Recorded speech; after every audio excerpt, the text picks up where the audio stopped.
Hello students, இப்போ நம்ம பார்க்க போகிற lesson understanding development perspectives measurement and sustainability. இந்த லெசன் வந்து 9th ஸ்டாண்டர்ட் சோஷியல் எக்கனாமிக்ஸில் ஃபர்ஸ்ட் யூனிட்டாக கொடுத்துருக்காங்க. Understanding development perspectives measurement and sustainability லெசனோட புக் பேக் 1 மார்க் கொஸ்டின்ஸ் அப்புறம் அதோட ஆன்சர்ஸ் என்னென்னு டிஸ்கஸ் பண்ண போகிறோம். First, choose the correct answer. First question. Assertion. Development increases the quality of life. Reason. People will have higher incomes, better education, better health and nutrition, less poverty. இதில் பார்த்தா assertion and reason are true and or explains A. ஒரு கண்ட்ரியில் வந்துட்டு development இருக்குது அப்படின்னா அந்த கண்ட்ரியில் இருக்கிற சிட்டிசனோட குவாலிட்டி ஆஃப் லைஃப்பும் இன்க்ரீஸ் ஆகுது அப்படின்னு அர்த்தம். ஏன்னா அந்த டெவலப்மெண்ட்னால அவங்களுக்கு ஹையர் இன்கம், பெட்டர் எஜுகேஷன் எல்லாமே கிடைக்கும். So correct answer is option A. Both A and R are true and R explains A. Second question. The term human resources refers to dash. Options are A. Investment on poor people, B. Expenditure on agriculture, C. Investment on asset, D. Collective abilities of people. Correct answer is option D. Collective abilities of people. Human resources அப்படின்னா என்னென்னா வந்துட்டு ஒரு கண்ட்ரியில் மனித வளம் எந்த மாதிரி இருக்குது, அதாவது அந்த கண்ட்ரியில் இருக்கிற சிட்டிசன்ஸ் வந்துட்டு எந்த அளவுக்கு படித்தவங்களாக இருக்காங்க, எந்த அளவுக்கு நாலேஜபிளாக இருக்காங்க, எந்த அளவுக்கு ஹெல்த்தியாக இருக்காங்களோ அதை வச்சு தான் வந்துட்டு அவங்க பார்க்கக்கூடிய வேலை இருக்கும். அவங்க சம்பாதிக்கிற அதை வச்சு தான் அவங்களுக்கு வந்துட்டு சம்பளம் அதிகமாக வர்றதுக்கு வாய்ப்பு இருக்கும். அவங்க சம்பளம் அதிகமாக வாங்கினாங்க தான் வந்துட்டு நாடு வந்து டெவலப் ஆகுது. டேக்ஸ் மூலயமா வந்துட்டு நாட்டுக்கு நல்ல லாபம் இருக்கும். அப்போ வந்து ஹியூமன் ரிசோர்ஸஸ்னால் மனித வளம் வந்துட்டு நல்லா இருக்கணும், நல்லா படித்தவங்களா, நல்லா ஹெல்த்தியானவங்களா இருக்கணும் பீப்புள், அந்த கண்ட்ரியில் இருக்கிற பீப்புள். ஸோ ஹியூமன் ரிசோர்ஸ் அப்படின்னா என்னென்னா வந்துட்டு கலெக்டிவ் எபிலிட்டிஸ் ஆஃப் பீப்புள். அவங்க பணக்காரங்களாக இருந்தால் மட்டும் பத்தாது, அவங்க படித்தவங்களாகவும் இருக்கணும், ஹெல்த்தியான பீப்புளாகவும் இருக்கணும். அதுதான் ஹியூமன் ரிசோர்ஸஸ் அப்படின்னு சொல்லுவாங்க.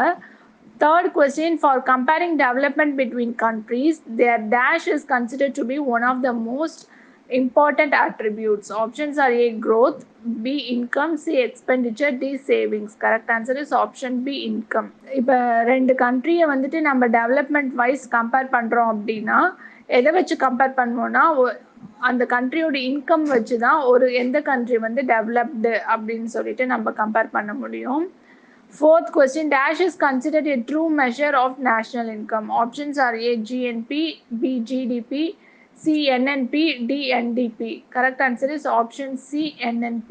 NNP அப்படின்னா என்னன்னா நெட் நேஷ்னல் ப்ராடக்ட். இதை தான் வந்துட்டு NNPன்னு சொல்லுவாங்க. இதை தான் true measure of national output அப்படின்னு சொல்லுவாங்க. இதுக்கு இன்னொரு பேர் நேஷ்னல் இன்கம் அப்படின்னு சொல்லலாம். ஒரு கண்ட்ரியோட நெட் நேஷ்னல் இன்கம்மை தான் வந்துட்டு NNP அப்படின்னு சொல்கிறாங்க. Fifth question. The dash income is also called per capita income. Options are A. Average, B. Total, C. People, D. Monthly. Correct answer is option A. Average. ஒரு கண்ட்ரியோட average income தான் வந்துட்டு per capita income அப்படின்னு சொல்லுவாங்க.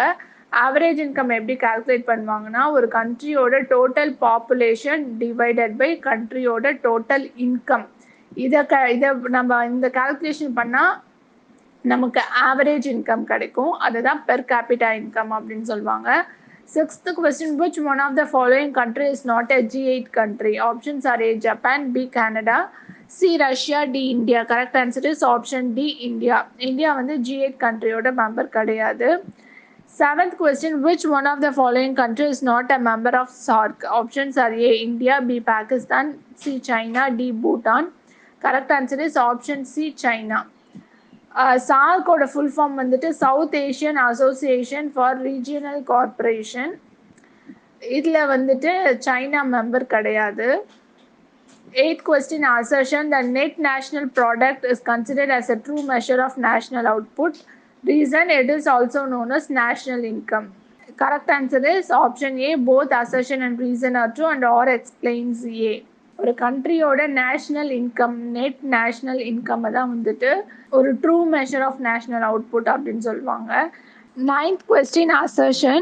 Human resource is necessary for the progress of any country. Reason. Investment in education and health of people can result in a high rate of returns in the future for a country. Correct answer is option A. Both A and R are true and R explains A. Human ரிசோர்ஸுங்கிறது வந்துட்டு என்னென்னா ஒரு நாட்டோட மனித வளம், அந்த நாட்டில் இருக்கிற மக்களுக்கு வந்துட்டு நல்ல ஒரு படிப்பு, நல்ல ஹெல்த்தியான ஒரு சுச்சுவேஷன், நல்ல ஹெல்த்தியான என்விரான்மெண்ட், ஹெல்தி லைஃப் ஸ்டைலு, நல்ல இன்கம், இதெல்லாம் சேர்த்து கொடுக்கறது தான் வந்துட்டு ஹியூமன் ரிசோர்ஸ் ப்ராக்ரஸ் அப்படின்னு சொல்லுவாங்க. இப்போ அது ஏன் அப்படின்னா அதுக்கு ரீசன் வந்துட்டு இப்போ நம்ம ஒரு ஹியூமன் மேலே ஒரு ஹியூமனுக்கு எஜுகேஷன் கொடுத்தோ இல்லை நல்ல ஹெல்த்து கொடுத்தோ அவங்க மேலே நம்ம இன்வெஸ்ட் பண்ணுறதுனால நம்மளுக்கு வந்து அது ரிட்டர்ன் வந்துட்டு கிடைக்கும் போது நல்ல ப்ராஃபிட்டபிள் ரிட்டர்னாக கிடைக்கும். அந்த ஒரு ஹியூமன் கிட்டேருந்து நல்ல ஒரு இன்கம் நேஷனுக்கு கிடைக்கும். So both assertion and reason are true R explains A. 10th question, the Human Development Index does not take into account the following dimension in its calculation. Options are A. Gender, B. Health, C. Education, D. Income. Correct answer is option A. Gender. Human development index அப்படின்னா என்னென்னா வந்துட்டு ஒரு சொசைட்டியில் இருக்கக்கூடிய பீப்புளோட all-round டெவலப்மெண்ட்டை வந்துட்டு எடுத்து சொல்கிறது தான் வந்துட்டு human development index. All-round development ஓவராலாக அந்த சொசைட்டியில் இருக்கிற பீப்புள் வந்துட்டு எந்த அளவுக்கு டெவலப் ஆகியிருக்கிறாங்க அப்படின்னு சொல்கிறது தான் HDI அப்படின்னு சொல்லுவாங்க. இதில் வந்துட்டு ஜெண்டரை வந்துட்டு ஒரு டைமென்ஷனாக கால்குலேஷனில் எடுத்துக்க மாட்டாங்க. அவங்க ஆணாக இருந்தாலும் சரி பெண்ணாக இருந்தாலும் சரி அவங்களோட ஓவரால் டெவலப்மெண்ட் எப்படி இருக்குது அப்படின்றத மட்டும்தான் பார்ப்பாங்க. 11th question, among the following states, which state have the literacy rate higher than national average? Options are A. Andhra Pradesh, B. Uttar Pradesh, C. Tamil Nadu, D. none of these. Correct answer is option C. Tamil Nadu. 12th question, sex ratio means dash. Options are A. Ratio between adult male and adult female. Option B. Ratio between female and male in a population. Option C. The relationship between male and female. D. The number of females per 1000 males. Correct answer is option D. The number of females per 1000 males. 1000 மேல்ஸ்க்கு எத்தனை female இருக்கிறாங்கன்றது தான் sex ratio அப்படின்னு சொல்லுவாங்க. Mostly நம்ம ஊரில் வந்துட்டு இந்த sex ரேஷியோவில் வந்துட்டு ஃபீமேலோட கவுண்ட் வந்து கம்மியாகவே தான் இருக்குது. 13th question, intergenerational equality is ensured under the process of dash. Options are A. Industrial progress, B. Economic development, C. Sustainable development, D. Economic growth. Correct answer is option C. Sustainable development.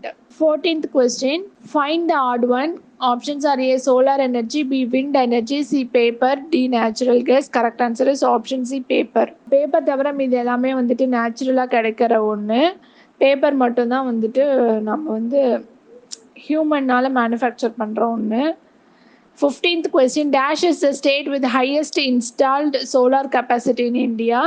Options are A. Tamil Nadu, B. West Bengal, C. Kerala, D. Andhra Pradesh. Correct answer is option A. Tamil Nadu. 16th question, dash resources are those which will get exhausted after years of use. Options are A. Natural, B. Renewable, C. Non-renewable, D. New. Correct answer is option C. Non-renewable. Non-renewable அப்படின்னா வந்துட்டு இப்போ நம்ம ஒரு ரிசோர்ஸை வந்துட்டு தொடர்ந்து use பண்ணிக்கிட்டே வரோன்னா அது ஒரு ஸ்டேஜுக்கு அப்புறம் அது தீர்ந்து போயிடும். மறுபடியும் அதை வந்து ரெனியூ பண்ணிக்க முடியாது. அதனால அதை வந்து அந்த ஒரு ரிசோர்ஸ் இல்லாமலே போயிடும். அதுதான் நான் ரெனியூவபிள் ரிசோர்ஸ் அப்படின்னு சொல்லுவாங்க. இப்போ எக்ஸாம்பிள் பார்த்தோம் அப்படின்னா வந்துட்டு சோலார் எனர்ஜி, விண்ட் எனர்ஜி, கோல், பெட்ரோலியம் இதெல்லாம் வந்துட்டு ரெனியூவபிள் எனர்ஜி அப்படின்னு சொல்லுவாங்க. இப்போ வந்து வீடு கட்டுறதுக்கு மணல்லாம் எடுக்கிறாங்கல்ல அதெல்லாம் வந்துட்டு நான் renewable resource. 17th question, thermal point emits large quantity of dash which pollutes the environment. Options are A. Oxygen, B. Nitrogen, C. Carbon, D. Carbon dioxide. Correct answer is option D. Carbon dioxide. Thermal பிளான்ட்னா என்னென்னா வந்துட்டு அது ஒரு power station. அங்கே வந்து heat எனர்ஜியை வந்துட்டு எலக்ட்ரிசிட்டியாக convert பண்ணுவாங்க. அங்கே வந்துட்டு லார்ஜ் குவான்டிட்டி ஆஃப் CO2 வந்துட்டு எமிட் ஆகுது அப்படின்னு சொல்கிறாங்க. நெக்ஸ்ட் வந்துட்டு fill in the blanks. First question, economic progress of any country is known as dash. Correct answer is economic development. ஒரு கண்ட்ரியில் வந்துட்டு பொருளாதார ரீதியாக எந்த ஒரு முன்னேற்றம் இருந்தாலும் அதை வந்துட்டு ஒரு எக்கனாமிக் டெவலப்மெண்ட் அப்படின்னு சொல்லுவாங்க. Second question, the headquarters of HRD ministry is in dash. Correct answer is Shastri Bhavan, New Delhi. Third question, the state having the highest literacy rate in India is dash. Correct answer is Kerala. இந்தியாவிலே வந்துட்டு கேரளாவில் தான் highest literacy rate, படித்தவங்களோட எண்ணிக்கை அங்கே தான் அதிகமாக இருக்குன்னு சொல்கிறாங்க. Fourth question, human development report of the world prepared and released by dash. Correct answer is UNDP. Human development report வந்துட்டு ப்ரிப்பேர் பண்ணுறவங்க வந்துட்டு United Nation Development Programme. Fifth question, groundwater is an example of dash resource. Correct answer is renewable resource. Sixth question, the book An Uncertain Glory was written by dash. Correct answer is Professor Amartya Sen. Next, match the following. First question, development, part of daily life. Second question, human resource. Correct answer is education. ஹியூமன்ஸ்க்கு வந்து education கொடுக்கறது வந்துட்டு ஒரு human ரிசோர்ஸாக பார்க்கப்படுது. Third question, solar energy. Correct answer is renewable resources. Fourth question, 1972. Correct answer is wild life protection act.